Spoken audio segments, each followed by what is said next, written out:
So, yeah, okay. So that just was what's known as knocking the glaze off. Okay. So what that'll do is that you're starting from scratch. Yep. So you want to break this in like it's brand new, whatever the break-in procedure is. Right. And again, the danger with this, or the one thing you want to listen for, is really, slap. Okay. And if you're not, done this a million times, you want to get a mechanic to listen to it. Yeah. Somebody that you know that. Oh yeah. Okay. So. I know what it's supposed to sound like. Right. Normal. If it's just way too slappy, then you do end up with the danger of this piston. Failing. Little chunks of piston going different places. Okay. Can mess up a bearing. Could mess up your crankshaft. Yes.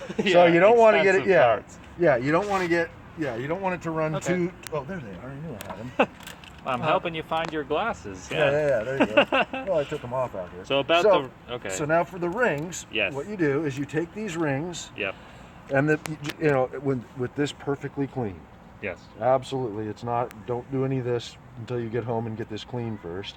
Okay. Take the rings. You can just use your piston, the base or the bottom, the top of the piston, and put the rings in so they're in the cylinder level. Yeah.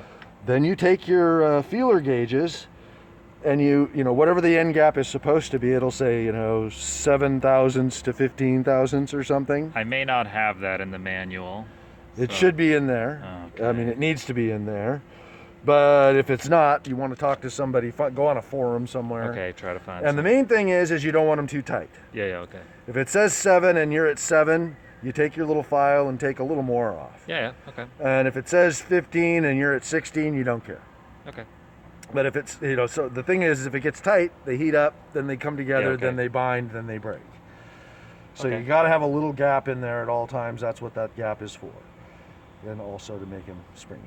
So I could maybe measure one of my old bikes too, just if I couldn't find anything online. Right. At least I'd have but somebody online somewhere will say, "Oh, hey, you got to do this." It is a pretty rare bike, but hopefully. But you'll get on a forum for this kind of bike. All right. Something similar, just to make yourself feel better, just Yeah. so you're not relying on total guesswork. Okay. Or at least telling yourself it's not total guesswork. Right. Okay. Good deal. But that's what you're looking for, and that's what the end gap is about. So make sure you have enough end gap, All right. and and then break it in again like it's brand